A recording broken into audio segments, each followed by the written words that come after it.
Assalamualaikum warahmatullahi wabarakatuh. Saya Jimmy Haryanto SSTP, peserta PKA dengan nomor daftar hati 29, akan memaparkan poin-poin penting dari modul organisasi digital, manajemen kinerja, dan standar kinerja pelayanan untuk memenuhi tugas agenda 3 pada hari Selasa 13 Agustus 2024. Baiklah, yang pertama akan saya mulai dari organisasi digital. Organisasi digital adalah organisasi yang memanfaatkan teknologi digital untuk menjalankan kegiatan internal dan eksternalnya. Tujuan memanfaatkan digital organisasi adalah melakukan transformasi kegiatan dan proses dalam sebuah organisasi dengan menggunakan teknologi secara efektif. Kemajuan teknologi informasi yang begitu pesat dan masif pemanfaatannya membuat publik mempunyai user experience yang banyak terhadap kemudahan akses informasi maupun kemudahan menerima layanan. User experience ini dimiliki pula oleh kalangan internal birokrasi yang senantiasa melakukan komparasi layanan internal dengan pengalaman mereka saat menggunakan layanan di luar birokrasi, semisalnya email, chatting, marketplace, jual beli online, ataupun e-banking. Pengalaman keduanya menjadi tekanan tersendiri agar digital organisasi segera terwujud.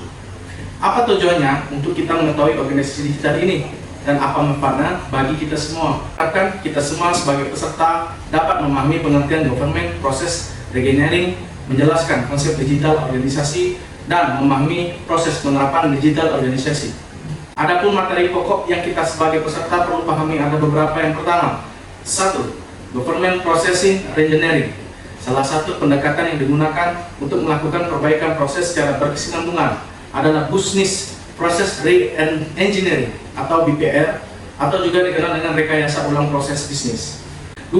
Pendekatan digital organisasi. Pendekatan digital organisasi sendiri ada beberapa poin. Yang pertama, transformasi digital merupakan perubahan rupa untuk bentuk, sifat, fungsi, dan sebagainya. Terkait dengan organisasi, perubahan bentuk bisa berupa perubahan proses dari manual ke non-manual atau perubahan struktur organisasi. Yang kedua, kebijakan terkait digitalisasi pemerintah. Ada beberapa poin, yaitu 1. Sesuai dengan instruksi Presiden nomor 3 tahun 2003 tentang kebijakan. 2. Strategi National Government dan Peraturan Presiden nomor 95 tahun 2018 tentang sistem pemerintahan berbasis elektronik. Yang ketiga, konsep digital organisasi. Ada beberapa konsep yang digunakan. Yang pertama, komponen kunci digital organisasi. 2. Tantangan pembangunan digital organisasi.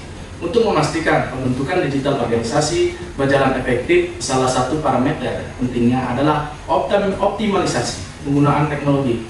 Selain teknologi, peran SDM penting agar teknologi yang terpilih bisa berjalan sesuai peruntukannya. Untuk menggenapi kedua parameter itu, pembenahan proses atau proses bisnis perlu dilakukan, mengingat transformasi identik dengan perubahan atas barang, jasa, dan layanan administratif yang disediakan oleh penyelenggara pelayanan publik.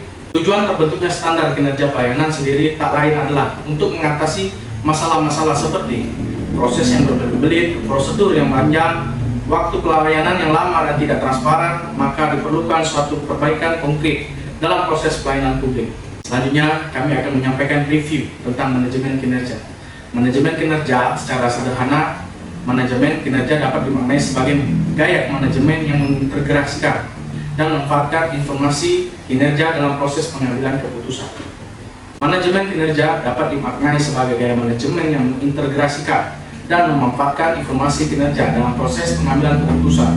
Dalam manajemen kinerja, pemimpin menjalankan 3 peran kunci, yaitu mengkomunikasikan ekspektasi atau sasaran yang jelas dan kredibel, membangun strategi dalam rangka mewujudkan ekspektasi, dan mengambil keputusan yang tepat berdasarkan informasi yang ada. Berikut beberapa strategi inovasi yang akan kami terapkan, diantaranya dengan pemetaan kebutuhan dan potensi lokal, seperti melakukan survei dan wawancara untuk mengidentifikasi masalah-masalah yang sering dihadapi masyarakat dan pemerintah kecamatan. Dan yang terakhir, menjaga kerjasama dengan pemerintah daerah untuk mendapatkan dukungan kebijakan dan anggaran.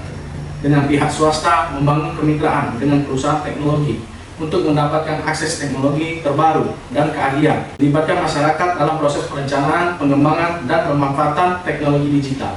Demikianlah review singkat yang saya sampaikan pada kesempatan kali ini. Dengan keterbatasan yang kami miliki, kami mohon maaf jika terdapat kekeliruan dalam penyampaian kami, dan kami akhiri. Wassalamualaikum warahmatullahi wabarakatuh.